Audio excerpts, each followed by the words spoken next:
Դասագրքերից դուրս են մնացել մեր ինքնության պահպանման ճանապարհին անկյունակարային դերակատարում ունեցող անհատներն ու իրադարձությունները։ Տարբեր դասարանների գրականության եւ պատմության դասագրքերում տեղ են գտել պատմական իրադարձությունների ոչ ճիշտ կամ ներկա իշխանություններին հաջող մեկնաբանություններ։ Իսկ համապատասխան գերատեսչության ղեկավարը հարցերին լուծում տալու փոխարեն տեսաուղերձներով հերթական թատրոնն է բեմադրում։ QR կոդերի տակ տեղադրված նյութերի եւ նոր ուստարում դպրոց չմտած դասագրքերի վերաբերյալ։ Հարցի մի կողմն է այն, որ մի բան է նյութը մի պահ նայելն ու անցնելը,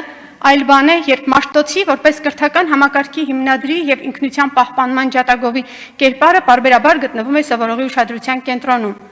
ձևավորելով վերաբերմունք ու ակնածանք։ Ինչքանով է նպատակահարմար դպրոցահասակին պարտադրել հեռախոսով մասնակցել դասընթացին։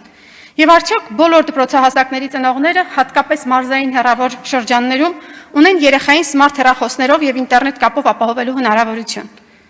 Ինչու եք պարտադրում աշակերտին գիրքը փոխարինել հեռախոսով։ Թե դա դասապրոցեսին հեռախոսով մասնակցելը նորաձև կրթության անառարկելի պահանջն է։ Իդեպ, երեկ Երևանի քաղաքապետը հայտարարեց դպրոցներում բջջային հեռախոսների կիրառումը սահմանափակելու մասին, ինչին որպես երկարամյա ուսուցիչ եւ դասախոս բնավ դեմ չեմ։ Ինքս առնչվել եմ դասապրոցեսին հեռախոսների կիրառության եւ QR կոդով աշխատելու անհարմարությանը։ Ուղղակի զավեշտ է, անբովատնակ թվային դասագրքեր եւ դրանք կիրառելու գործիքակազմի բացակայություն։